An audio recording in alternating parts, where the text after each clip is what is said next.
Eu quero dar as boas-vindas aos meus ilustres convidados aqui na nossa aula de ontologia. Registro a presença do senhor Diego, do senhor Igor e do senhor Vitor. Ainda não temos nenhuma representação feminina, mas os rapazes estão aqui em peso, os melhores cérebros do Unítalo. E você que nos assiste nessa aula dedicada à disciplina de ontologia. Sejam bem-vindos, meus queridos, e vamos já dar início à nossa aula. O tema que o nosso plano de ensino traz é a filosofia ontológica, ou a ontologia, né, no período moderno, o iluminismo e a reconfiguração do pensamento ocidental, caracterização histórica. Basicamente, pessoal, esse tema vai tratar da ontologia que sai do período da Idade Média, do longo período que foi a Idade Média, do século V ao século XV. Nós vamos ter aí 900 e poucos anos de uma forte influência do cristianismo e depois do próprio catolicismo na delimitação da ontologia. A partir do século XIV, especificamente, nós teremos aí um novo conjunto de circunstâncias históricas, políticas, econômicas, artísticas, religiosas, e, por consequência, é claro que a ontologia, como área da filosofia, como disciplina filosófica, vai sofrer aí também transformações, né? Ela se modifica quanto ao seu objeto, quanto ao seu método. Na semana que vem, na próxima aula, estudaremos a ontologia do ponto de vista do racionalismo, a ontologia do ponto de vista do empirismo, mas antes de entrar especificamente nos autores desse período, eu precisava desse tema da aula de hoje, como intermediação de transição de uma fase para outra. Antes de darmos continuidade, eu pergunto ao Diego, ao Igor e ao Vitor, vocês conseguem me ver? Conseguem me ouvir bem? Porque vocês sabem que eu fico entusiasmado e começo a falar, né? De repente. Perfeitamente, obrigado, queridão. Legal, Vitor. Ok. Qualquer coisa avisamos. Joia, Igor, agradeço. E eu tenho aqui o nosso tema de aula, né, o roteiro dividido em 4 partes. Mas antes, vamos ao Para Pensar. Quem que estava com saudades do Para Pensar? Aí levanta a mão. Quem que estava? Tinha alguém com saudade? Igor, foi o primeiro, Diego também já estava com saudades, né? Perfeito. O Sidney me enviou aqui um WhatsApp informando que, infelizmente, ele não está aí com sucesso. Se alguém do grupo, né, da turma, puder avisar que a aula está em gravação, eu disponibilizo depois, sem problema nenhum. Uma pena, né? É uma pena. Hoje a internet esteve muito instável, muito instável. Pois bem, o nosso Para Pensar, rapazes e moças, né, que depois vão assistir a essa aula, é o seguinte: todos os dias, inclusive o dia de hoje, a vida lhe traz uma oportunidade, e sempre nessa oportunidade, você tem sempre 2 escolhas. Uma delas é a passividade, ou seja, diante da oportunidade que a vida lhe traz, você pode escolher ficar passivo. O que é ficar passivo? É não fazer nada. A oportunidade vem e você não toma atitude nenhuma. Prefiro não fazer nada. Pois bem, o seu não fazer nada, a sua passividade, já é uma escolha. Você escolhe para que as coisas na sua vida, a dinâmica da sua vida, não sofra uma interrupção ou modificação ou alteração de rota a partir daquela oportunidade. Então, e é uma escolha, digamos, legítima. Não entendam, rapazes, como uma crítica, não.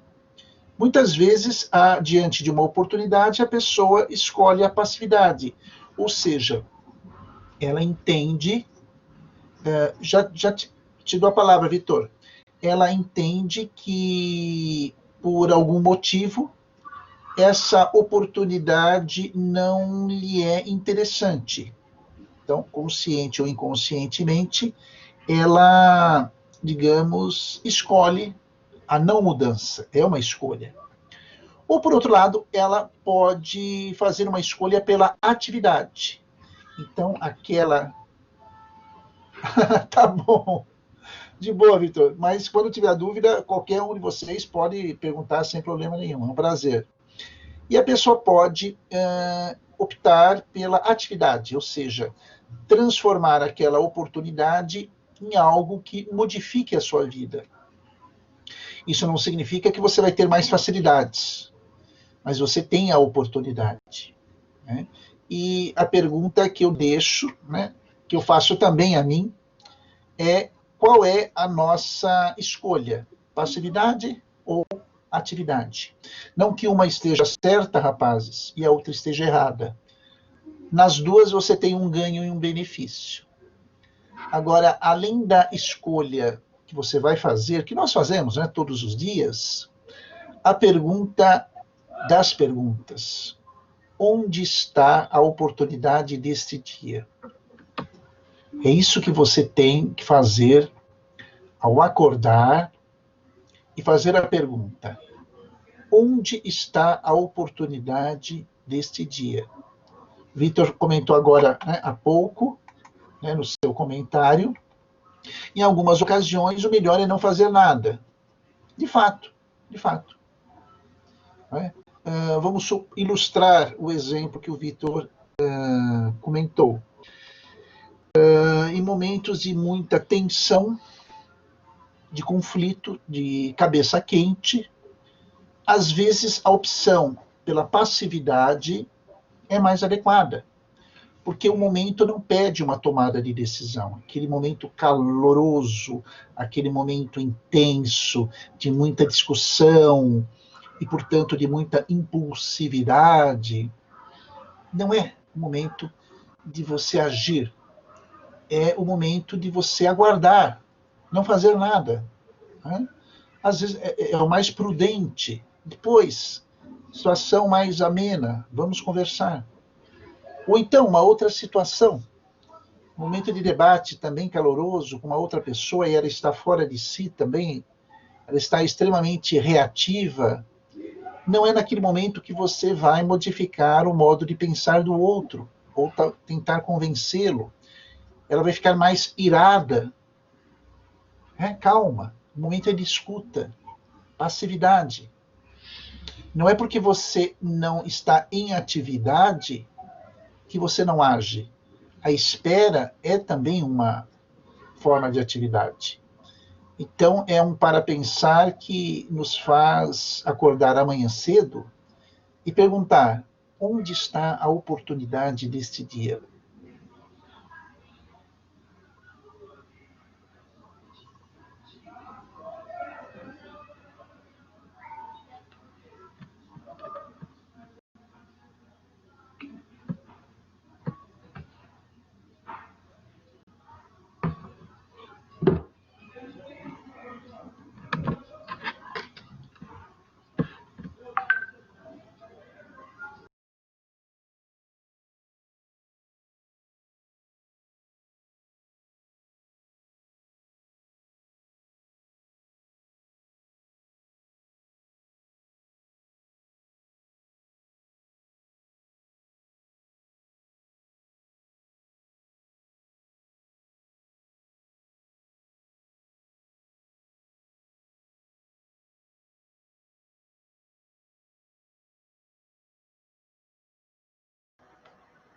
Você caiu?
Tá me ouvindo, querido?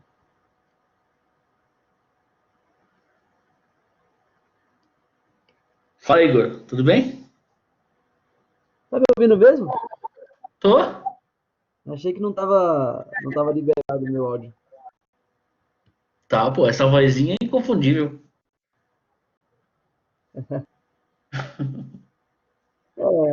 Já que não tem aula, a gente vai fazer uma reunião aqui mesmo. Vou pegar uma cerveja ali,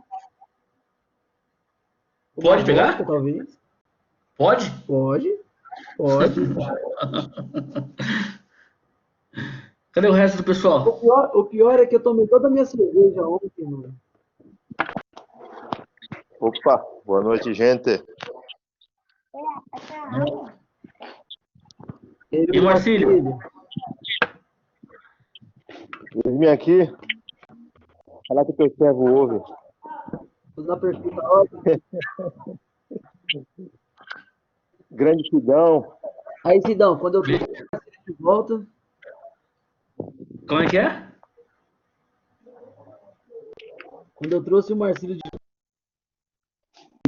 a gente na quarentena. É, Como é saudade que é? dele, viu? Inclusive no Ele mesmo disse dia, que né, te Marcílio? pegou. Desculpa, não ouvi direito aqui. Foi no mesmo dia que você entrou que começou a quarentena. Ah, sim, verdade. Infelizmente, cara. O Marcílio trouxe o Covid pra Ítalo. Foi. Trouxe lá da Bahia. Cheio de axé.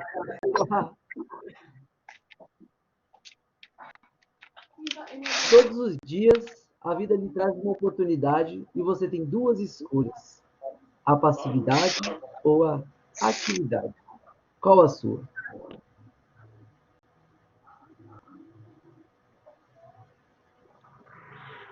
Repete aí de novo. Acabei de postar uma foto no Instagram lá, ó. Curtam. Que isso, hein? Que isso?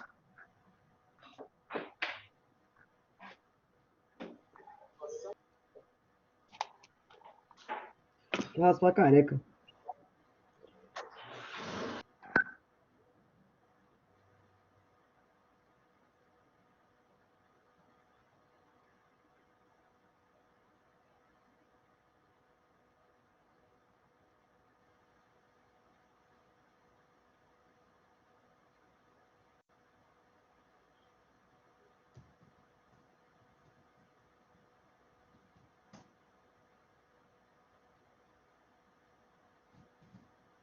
O professor falou que tá normalizando aqui, hein?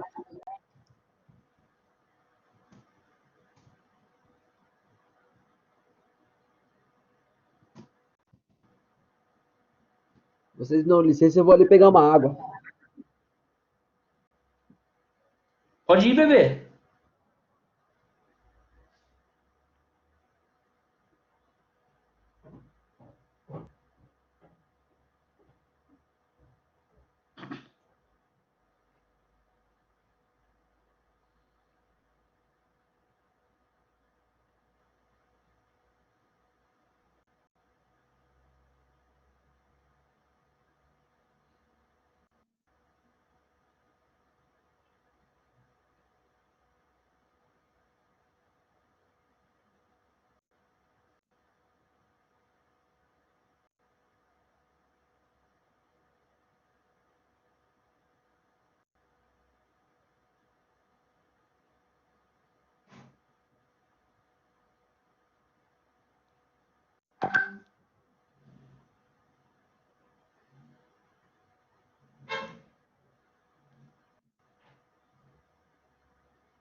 professor.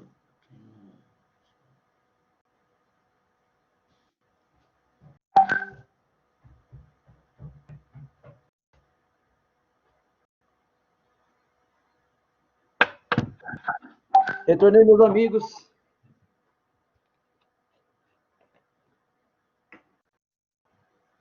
Que lindo.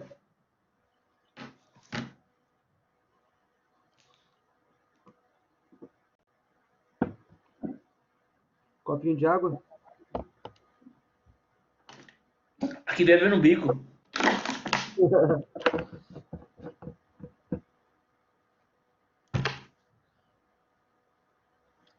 Ó quem retornou. Oh, que lindo.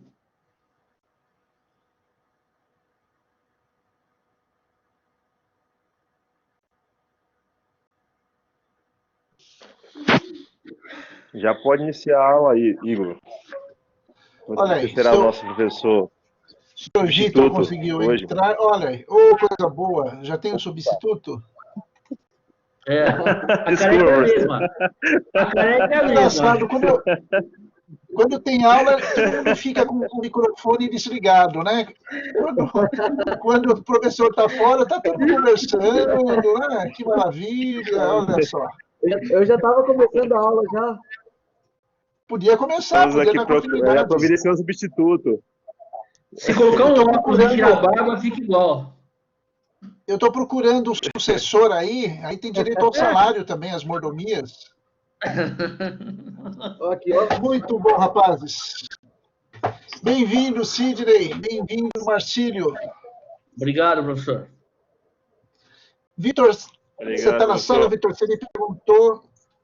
Vitor continua na sala, né?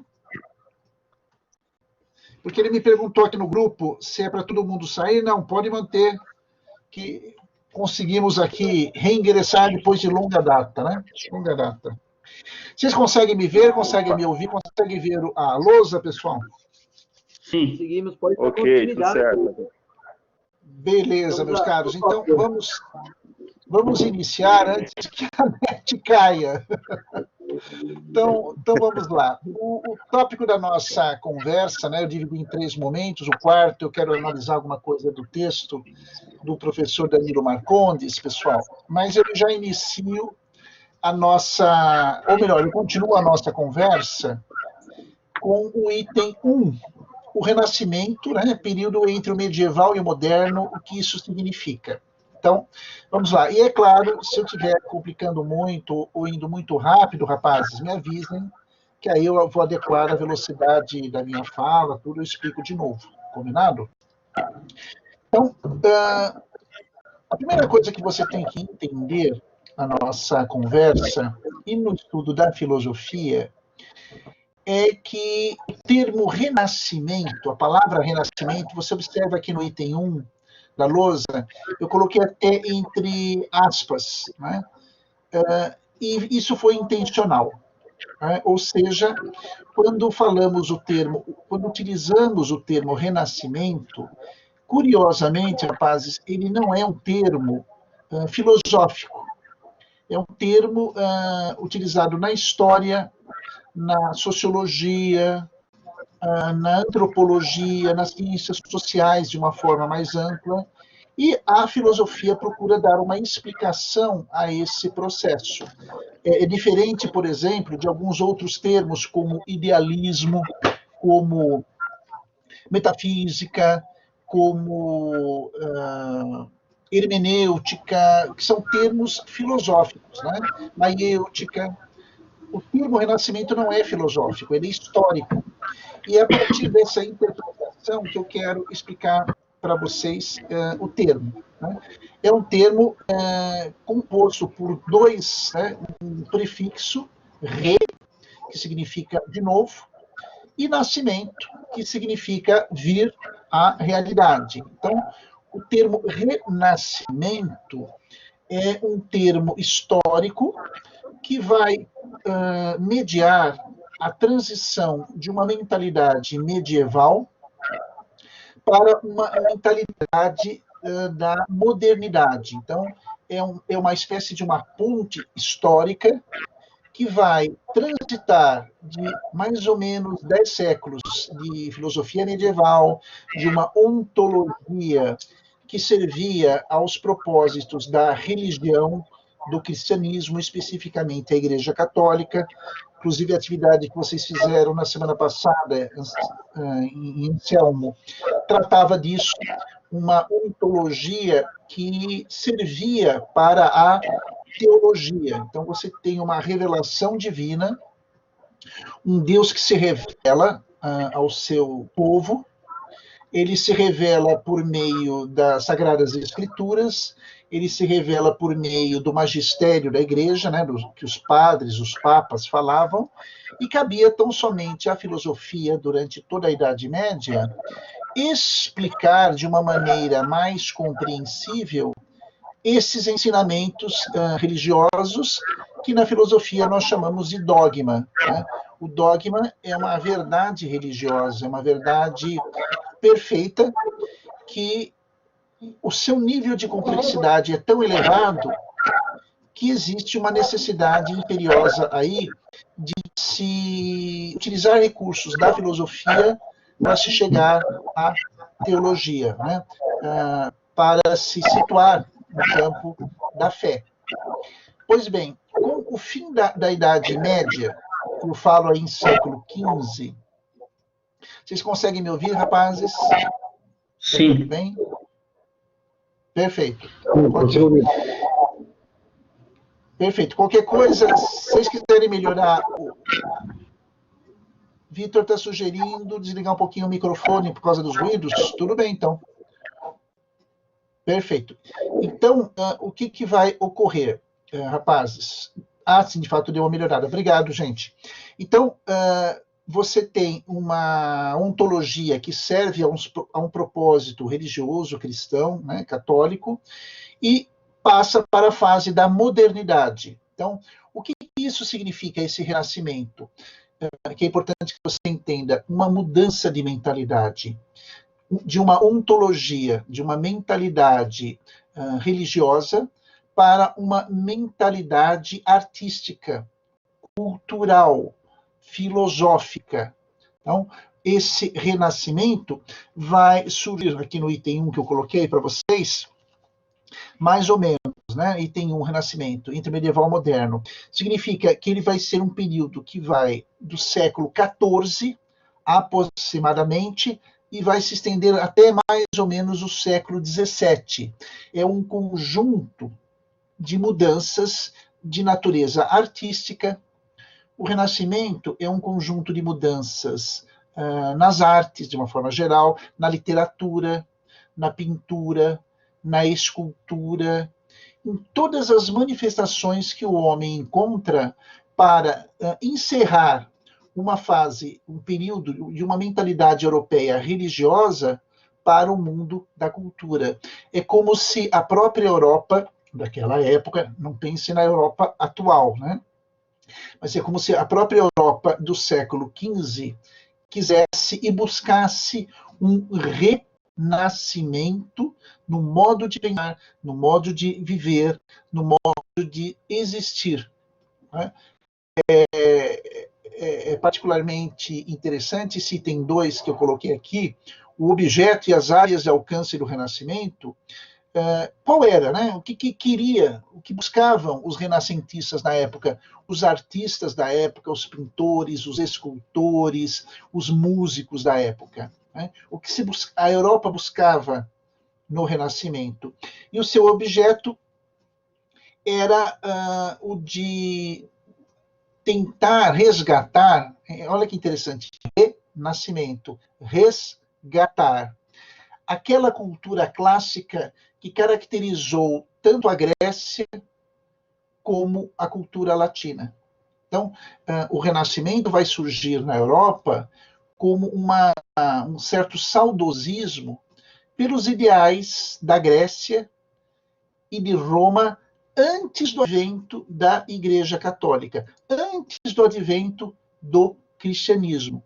Então, o Renascimento vai caracterizar algo muito, muito interessante, que é uma mudança de mentalidade, como eu disse há pouco. de uma mentalidade. Se me permitem, eu vou até escrever aqui, ó. Deixa eu colocar aqui um azul, não, um preto.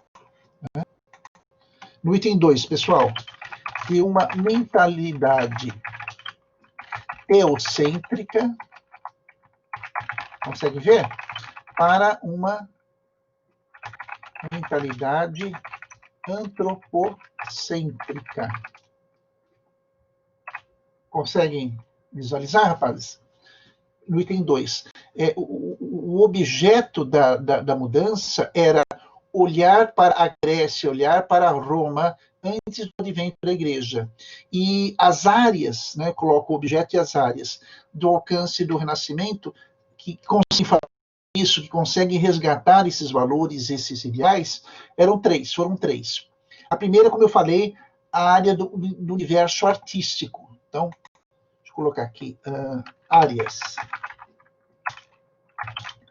do alcance. Espero que vocês consigam ver aqui a lousa do Renascimento. Primeira, a área artística, ou a área das artes. Então, eu tenho aqui, ó, a pintura, a escultura, a música, a literatura, digamos, o próprio teatro, né, que vão tratar de assuntos e questões mais voltadas para o antropos, ou seja, mais voltadas... Sidney não consegue ver? A lousa escrita, Sidney? Agora eu fiquei na dúvida. Rapaz, vocês conseguem ver aqui o que eu estou escrevendo no quadro? Senão eu mudo a estratégia. Você consegue ver, Igor? Não está sendo compartilhado o que você está escrevendo. A última parte não. Que estranho. Deixa eu ver se eu consigo... Eu não estou conseguindo também, não. Mostrar aqui para vocês. Deixa eu tentar aqui uma... Agora foi.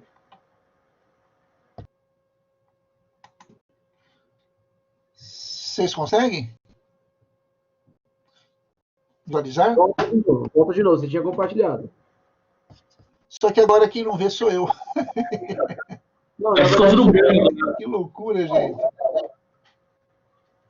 Professor, se você quiser Compartilhar o quadro branco. não tem problema. Eixa. Agora quem não visualiza sou eu.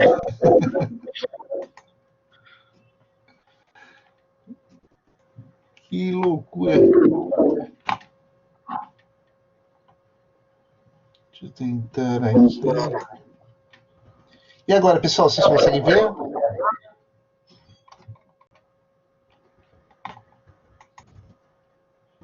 Diego, Igor, Marcílio, Sidney, Vitor. Vocês visualizam? Não, para mim tá quadro? branco. Tá em branco? Para mim também tá em branco, Marcílio. Professor, eu tô vendo nada também não. Então segue o jeito que tava, segue o Deixa eu só fluxo. verificar aqui.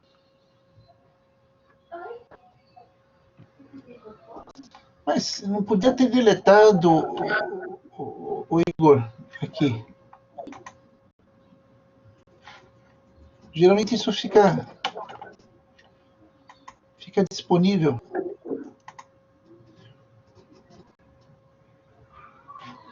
Gente, que loucura.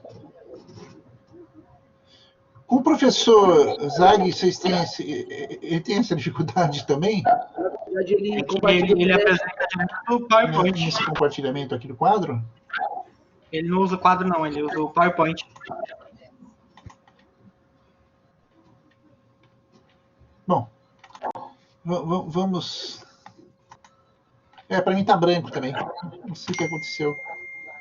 E olha que eu mexo com isso daqui todos os dias. Lá no Senac também é a mesma ferramenta e nunca aconteceu isso. É o Blackboard lá também. Bom, eu vou prosseguir, pessoal, senão a gente não tem aula. Vou ficar desesperado aqui, querendo entender o motivo. Segue o fluxo. Eu vou seguir sim. Professor, Porque eu não suspendi nada, tá? né? Então, vamos prosseguir, rapazes. Mas eu vou fazer depois o podcast dessa aula, senão vai ficar muito quebrado. Bom, então, dentro do objeto, vocês conseguem me ver e me ouvir, pelo menos, né? Claramente. Eu também consigo. Eu acho que vocês conseguem. Só me deem um joinha aqui para eu saber que está tudo em ordem. Legal, Marcílio. Então, retomando, o Renascimento tem como objeto, né, um renovado interesse pelos valores que antecedem o cristianismo, o Renascimento, a Europa da época, como uma forma de se afastar da Igreja Católica, porque cada feudo, na medida em que vai se tornando independente, os primeiros estados começam a surgir, estado no sentido de país, né? Portugal, Espanha, Itália, Alemanha, a própria Inglaterra.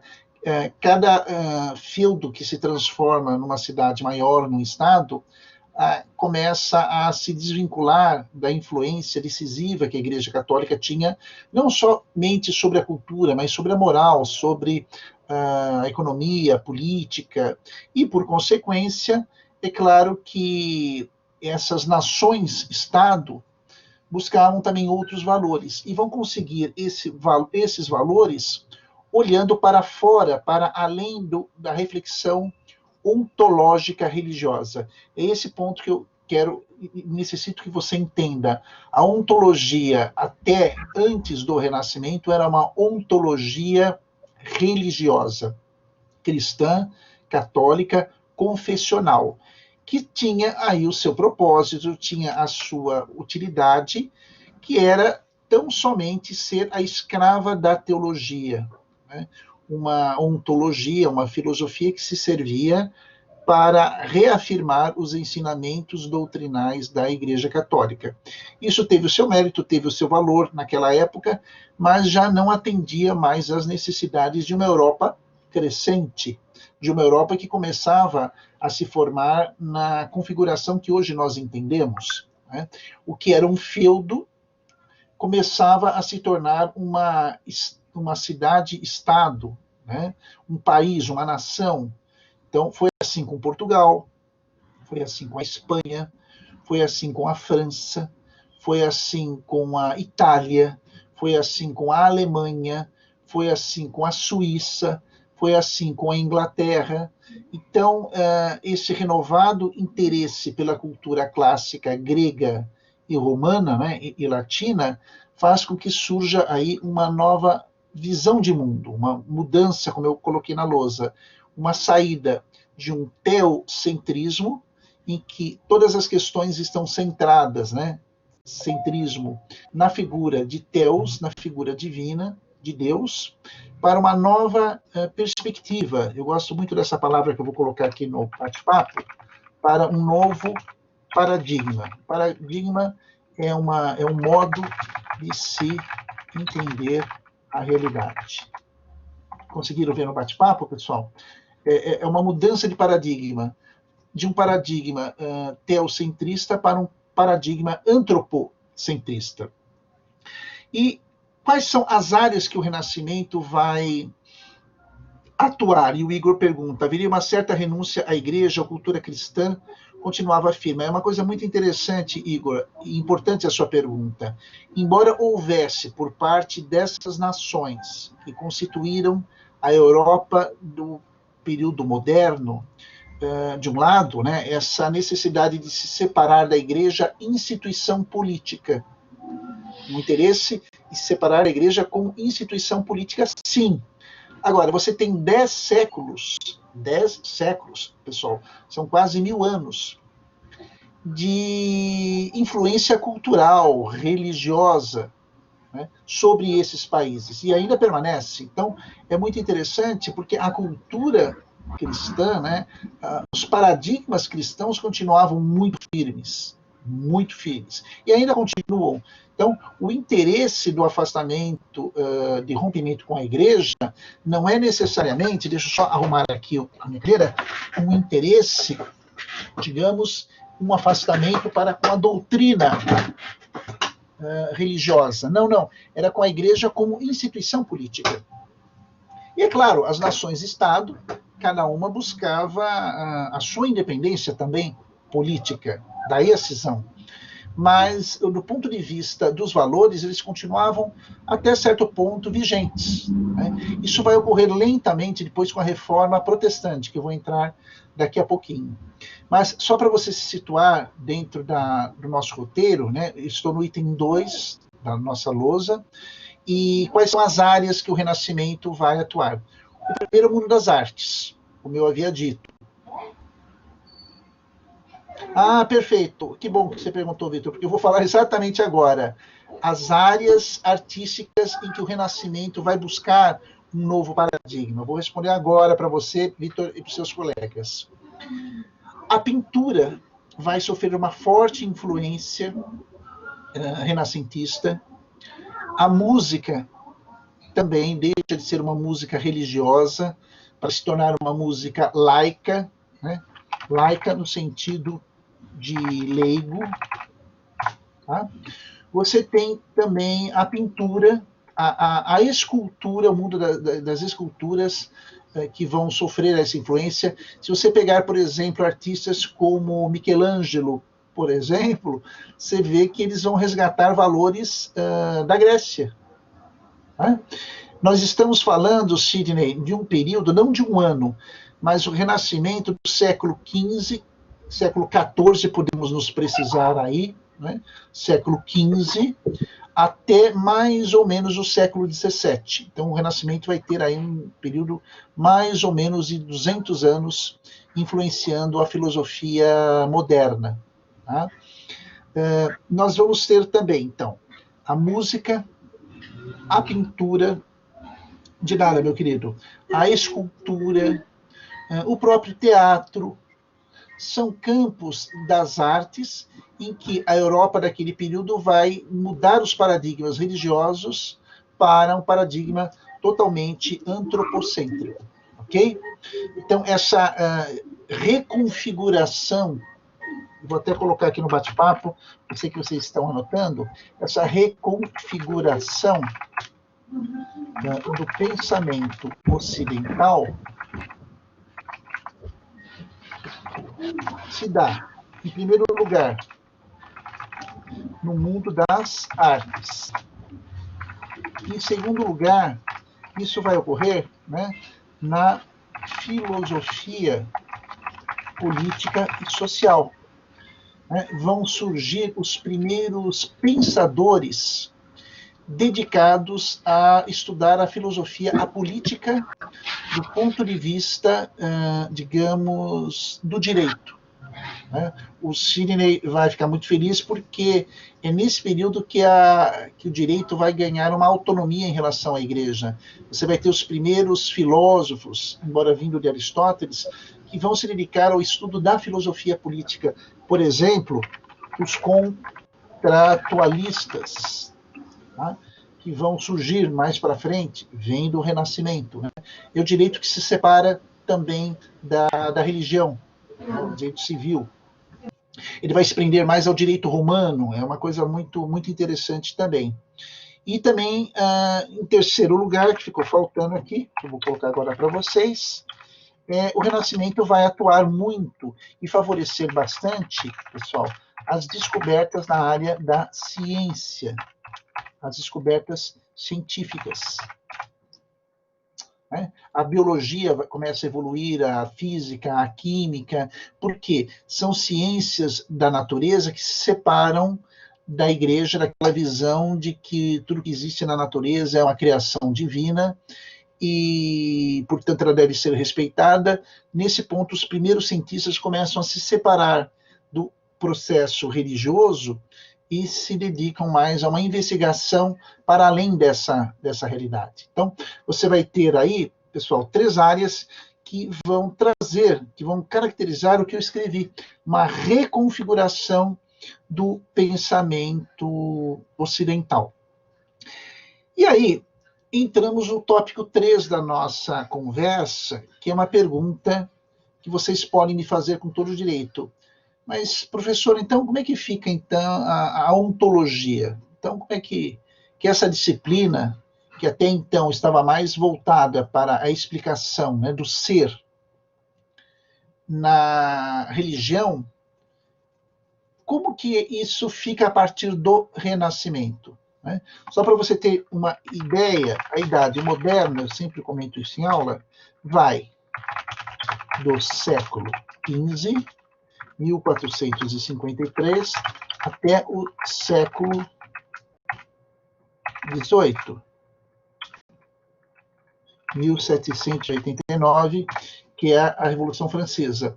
O Renascimento vai do século XIV até o século XVI, século XVII. Então, se mistura, né, a Idade Moderna com o próprio Renascimento.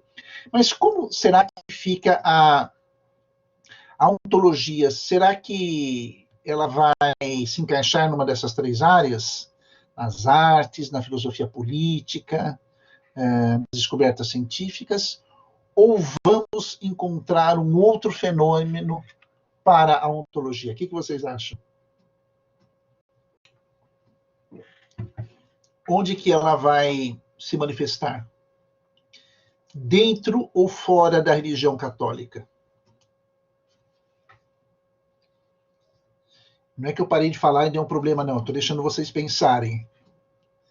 Onde que a ontologia vai se manifestar? Porque, em primeiro lugar, as artes fora da Igreja Católica. A filosofia política e social fora da Igreja Católica.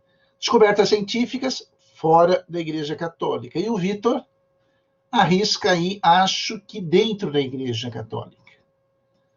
Será que ela vai modificar a história e o percurso da Igreja Católica? Pessoal, vocês concordam com o Vitor? Discordam do Vitor?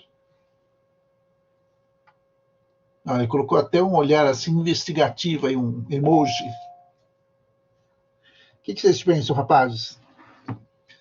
Uma vez eu fiz essa pergunta para uma turma, aí um aluno falou, professor, eu não penso nada.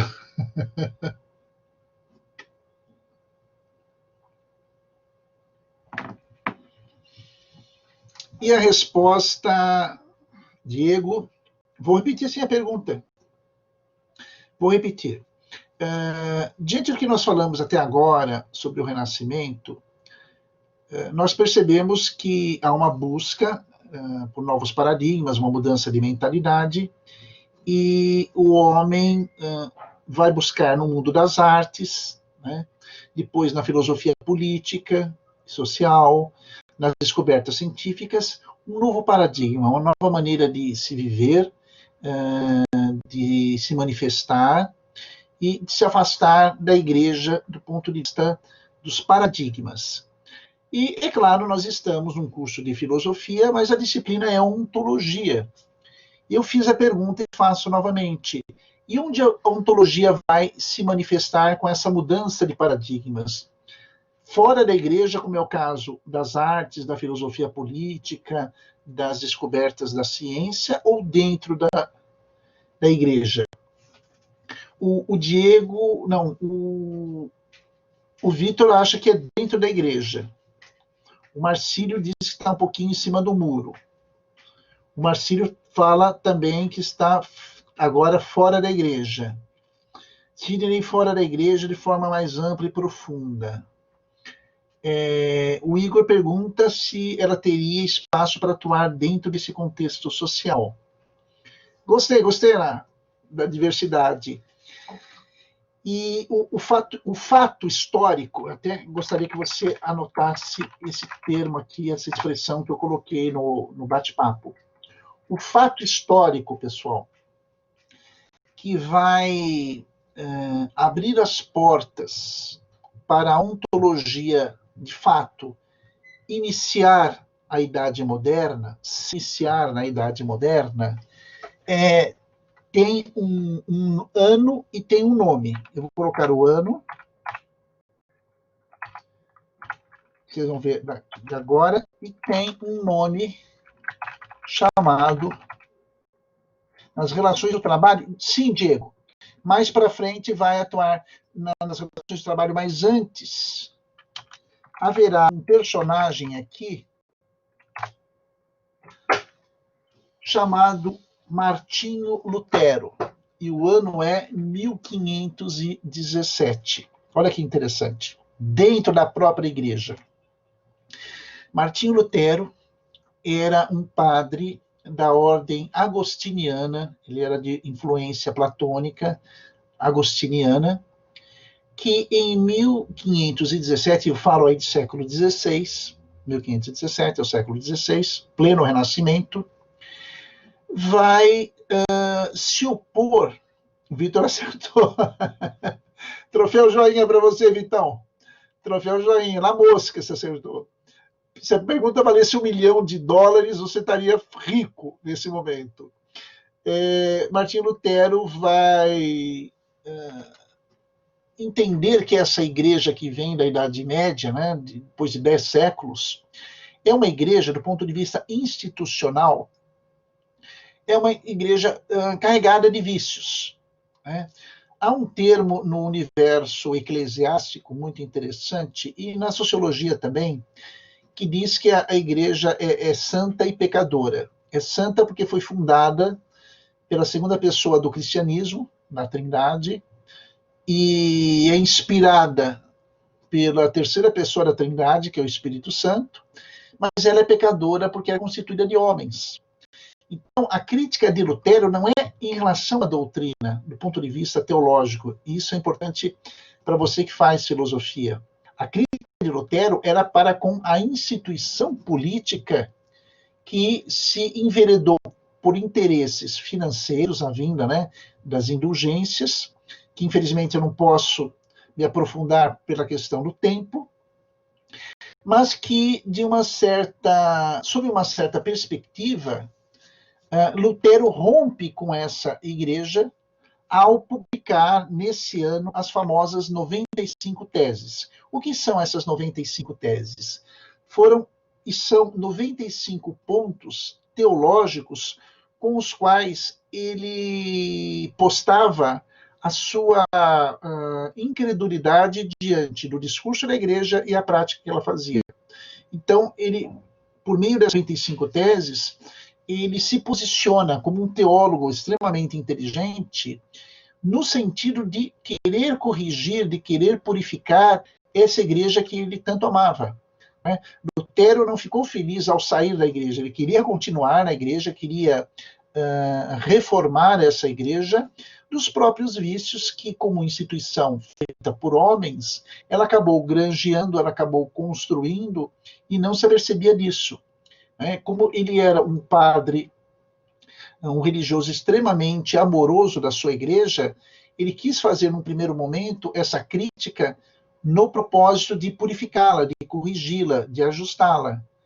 E, por uma questão de história, ele acaba sendo excomungado por essa igreja que ele tanto amava, expulso. Né? Excomunhão, numa linguagem não teológica, não religiosa, seria a expulsão. Né?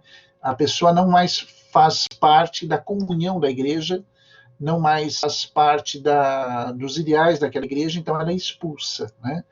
Para um católico, é a pior punição que tem do ponto de vista institucional, a excomunhão. Né? A pessoa é banida daquele grupo. Foi o caso de Lutero. Mas que é uma coisa muito, muito interessante, pessoal, que vai ocorrer a partir disso. Com a saída de Lutero, nasce a Igreja Protestante. É o que nós chamamos, eu não gosto muito da palavra protestante, porque dá um sentido pejorativo, né? Eu costumo falar, você vai ter aqui, eu vou até escrever no bate-papo, a reforma religiosa.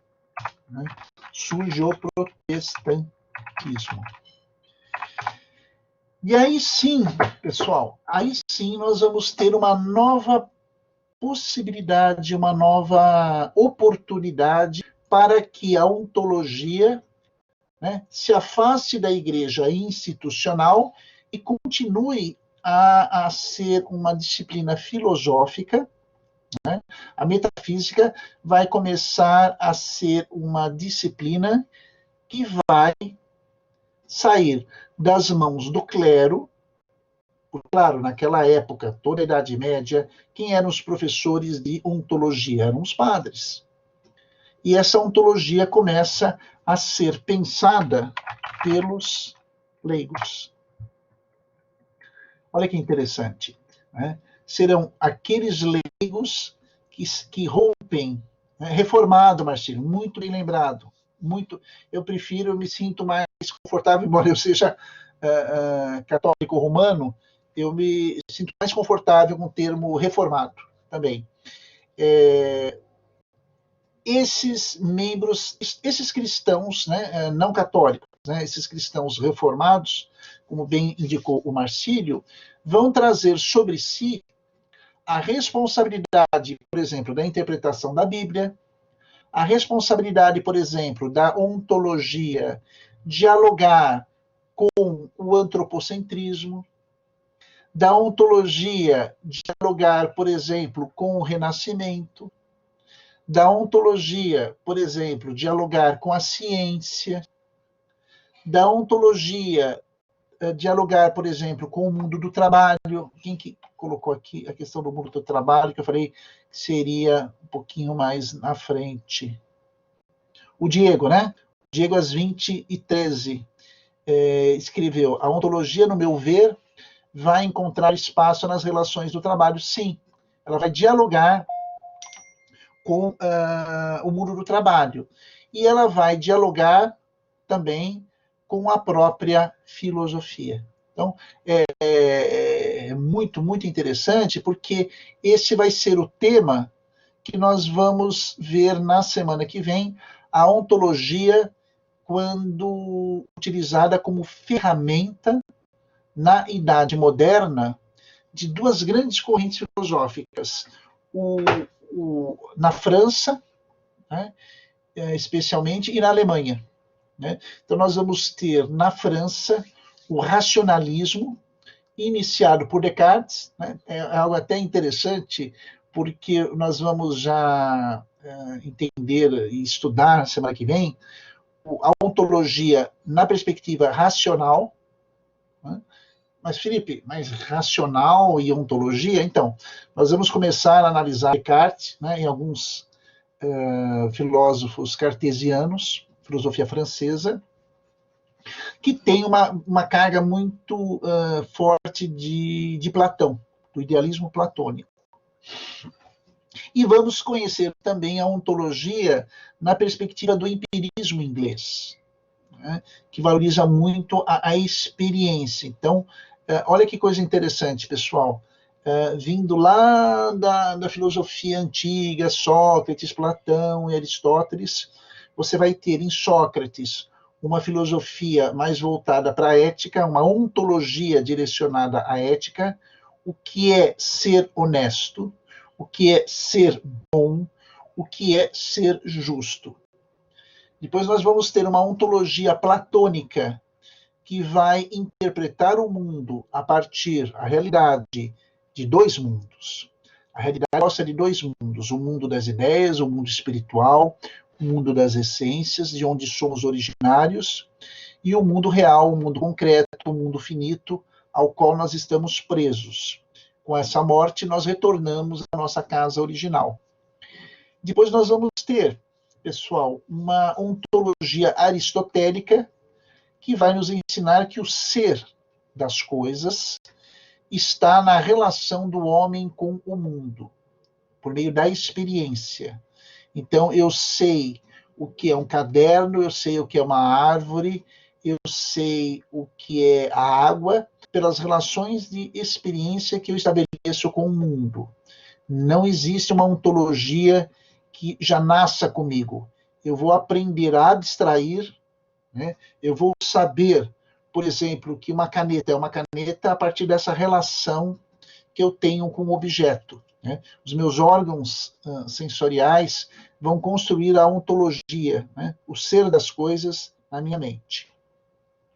Após a morte de Aristóteles, todo o período pós-socrático vai nos trazer uma ontologia ética, que vai se questionar qual é o sentido da vida. Uma ontologia mais direcionada a uma temática existencial, pelas próprias circunstâncias históricas de uma filosofia que está em declínio.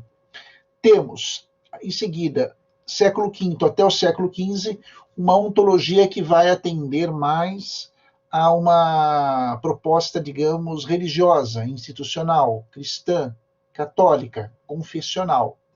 E chegamos hoje no Renascimento, em que, pela primeira vez na história, né, depois de Aristóteles, a ontologia vai poder se dedicar ao estudo do ser, não mais carregada sobre a influência religiosa ou ética, ela vai se tornar, de fato, uma disciplina, do ponto de vista histórico, mais concreta, mais objetiva. E aí é o tema que nós vamos ver na semana que vem, no racionalismo e no empirismo. Né? Mas antes eu quero perguntar para vocês se ficou claro para vocês que eu estou apresentando, a nossa conversa. Tudo bem até aqui, pessoal? Alguma pergunta? Que bom, que bom. Eu quero ver se eu consigo, agora, pelo menos nessa parte final, mostrar alguns tópicos do texto. Eu gostaria de pegar as páginas que eu falei, mas eu vou compartilhar com vocês, pessoal, que vocês entenderam um trecho do livro do professor Marcondes. Deixa eu só colocar aqui, Iniciação à História da Filosofia. Esse livro, pessoal, está na plataforma aí. Se você ainda não conseguiu, depois dá uma olhadinha. Eu só quero comentar alguns itens para você. Vou pegar aqui. Compartilhar artigos. Vou colocar aqui para você visualizar. Agora vai. E nós vamos abrir na página, eu te falo agora,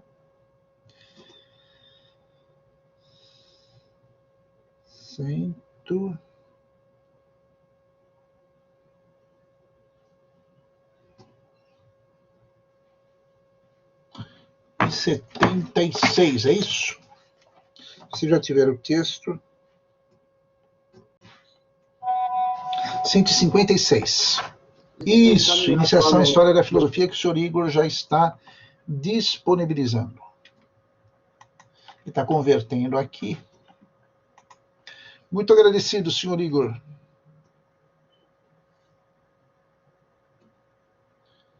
Eu acho que agora foi.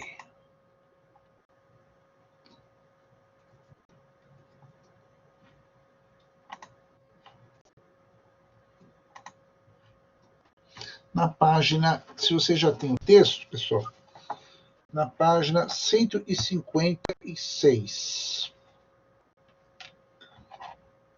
O ideal seria que a gente pudesse ler desde a 146, mas é que nas páginas 146, se você não tem o texto, anote para depois ler, fala da reforma protestante, que eu fiz comentários, né? Da 146 até a 149, vale a pena, fica a dica. Vou até colocar no bate-papo aqui, ó. Por favor, ler páginas 146 a 149 sobre a reforma luterana. Como não vai ser possível agora, eu quero pelo menos pegar na página final. Ele faz uma síntese muito interessante, pessoal. Vocês estão com o texto em mãos?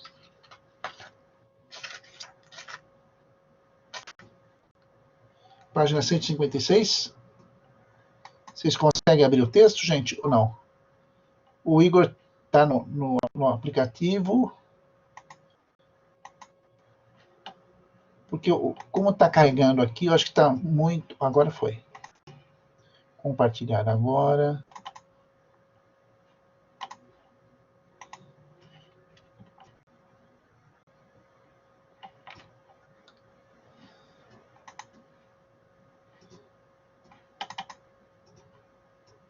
Isso, finalmente.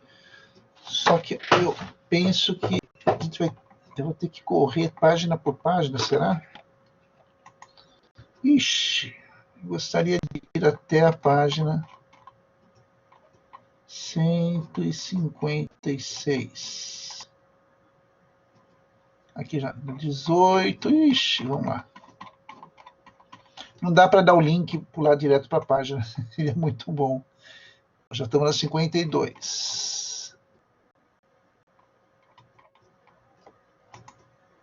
68. Eu quero a 156. 107. Opa, acho que vai dar. Vocês conseguem visualizar, pessoal? 151. O ideal seria a leitura, viu, gente? Dessa página aqui, deixa eu até aumentar, se você quiser anotar, ó, da página 151, que eu falo sobre a questão da modernidade, né? Até a página 156. Aí sim seria... Mas como eu vou tratar disso também semana que vem, então sem problemas. Aqui eu tenho C. Interessante, no livro muda a paginação.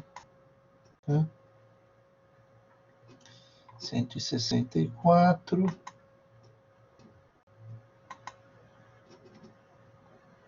Aqui muda assim a paginação, interessante. Aqui já estamos na 172. Aqui, 175, na verdade. Né? Então, é isso, quadro sinótico. É no livro, pessoal, é a página 156, mas aqui é a 175, é claro, em função da diagramação. Então, eu gostaria que você retomasse depois dessa aula. Eu vou fazer, sim, um podcast, por causa das interrupções, aí você vai ter a completa do processo. Alguns conceitos fundamentais aí nesse processo. Primeiro, a questão do quadro sinótico, né? O conceito de... eu coloquei 146 a 149, mas não é, não. A gente precisa ver a página correta. Primeiro, o conceito de modernidade que vai ocorrer no Renascimento, pessoal. É uma ruptura com a tradição, essa tradição, o texto fala, é religiosa, uma oposição entre o antigo e o novo, a valorização do novo, o antropocentrismo, o ideal de progresso, a ênfase na individualidade, que é um valor do Renascimento, o valor da religiosidade era no coletivo, e rejeição da autoridade institucional cristã. Tá? Então, esse conceito de modernidade vem romper a ideia do conservadorismo em favor da ideia do progresso. Vai romper com a coletividade eclesial da igreja para uma individualidade pessoal. E a rejeição da autoridade da instituição igreja, o que é compreensível. Portugal, Espanha e outros países queriam essa independência política da igreja. Quais foram aí as principais causas, né, que vão ocorrer nesse período? As novas descobertas, que na verdade eu diria que não seria uma causa, mas uma consequência do Renascimento. Não sei o que vocês pensam, mas aí há uma variação de autores e interpretações. Alguns dizem que as grandes navegações foram a causa do renascimento, do afastamento. Eu vejo como consequência, né, um novo modo de pensar e busca por novas terras, por novas mentalidades. Né? Fala aqui do humanismo renascentista, né, que eu havia comentado, as artes plásticas, a música, a literatura, a escultura, a retomada do ideal greco-romano, contra a oposição, né, em contrapartida à escolástica medieval. Valorização do homem como indivíduo, da sua iniciativa e da sua criatividade, independentemente da visão teocêntrica. Nós vamos ter aí dois tipos de mudanças. Uma que eu deixei para a semana que vem, que é a Revolução Científica, que muda a visão de mundo e de ciência em relação à igreja, e a Reforma religiosa, né, protestante, em que Lutero faz essa crítica à autoridade, olha, novamente, pessoal, institucional da igreja, não é doutrinal.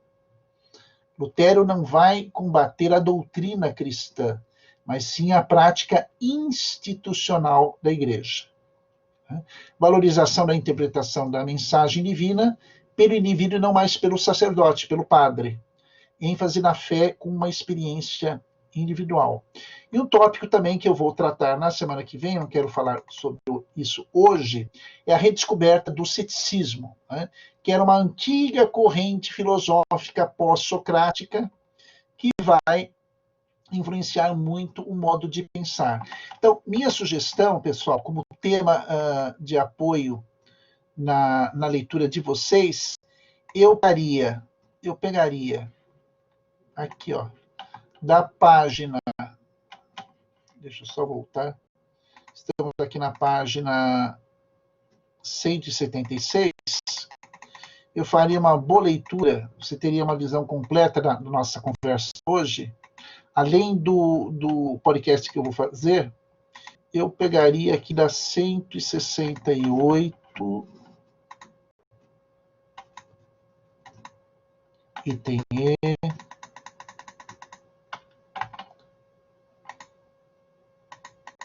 acho que dá 156. Item C.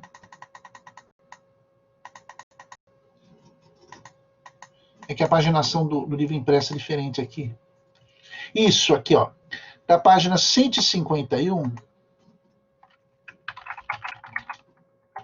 Leitura.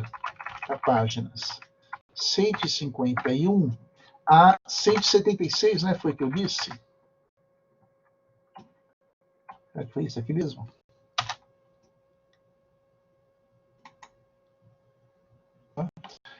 Porque aí você vai ter a visão completa aí do processo. E vamos continuar falando, porque o outro trata também disso na semana que vem, mas aí eu vou me ater mais à filosofia. Eu quis hoje dar um contexto histórico para vocês entenderem essa transição. Semana que vem é filosofia, é ontologia na veia mesmo, com o racionalismo e o empirismo. Pergunto para os meus ilustres alunos 100% masculinos. Ficou clara a nossa conversa na correria? Igor diz que é imperdível. Vamos lá, Igor, vamos ver. Diego, Igor, Marcílio, Sidney, ficou claro? Apesar da correria das parafernálias aí tecnológicas? Perfeito. Perfeito, perfeito. Marcílio, ficou claro? Alguma dúvida que vocês querem que eu retome? Eu vou fazer o podcast, é que eu tenho aula daqui a pouquinho, mas se der tempo eu faço ainda o podcast e mando o link para vocês no grupo, até para quem faltou também, né? E aí a gente já segue o processo. Então, Igor, pode deixar as perguntas já no congelador. A gente põe no micro-ondas na semana que vem. E aí a gente esclarece, tá bom? Mas, por favor, gente, você que estão aqui comigo online, você que está assistindo a essa aula, né, que eu vou salvar também, disponibilizar, não deixe de ler esse texto, porque aí vocês vão ter mais elementos para a gente perguntar, discutir, trocar ideias na semana que vem. Tá bom? Muito, muito, muito obrigado, gente, pela paciência aí, pelo carinho, permitiram que eu entrasse aí na sua casa, a gente trocasse algumas ideias, né? Joinha aí o Igor está dando. E, por favor, passem depois para os colegas, que essa aula vai estar disponível. Vou mandar o podcast e se você puder também avisar, obrigado, Igor, o pessoal que não assistiu a aula para ler o texto, né? Facilita bastante, ok?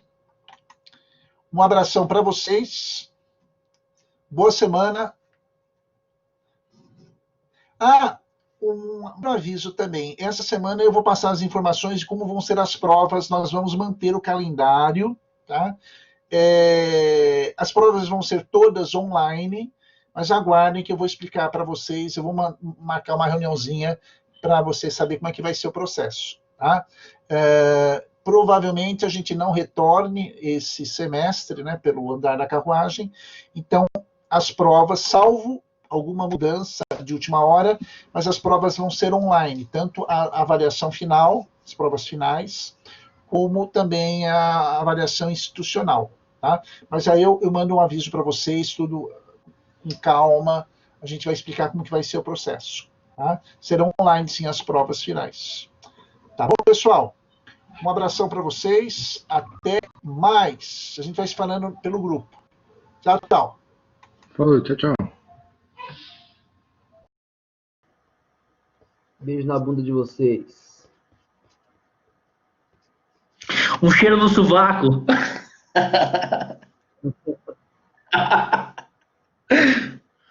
Queridos. Um abraço.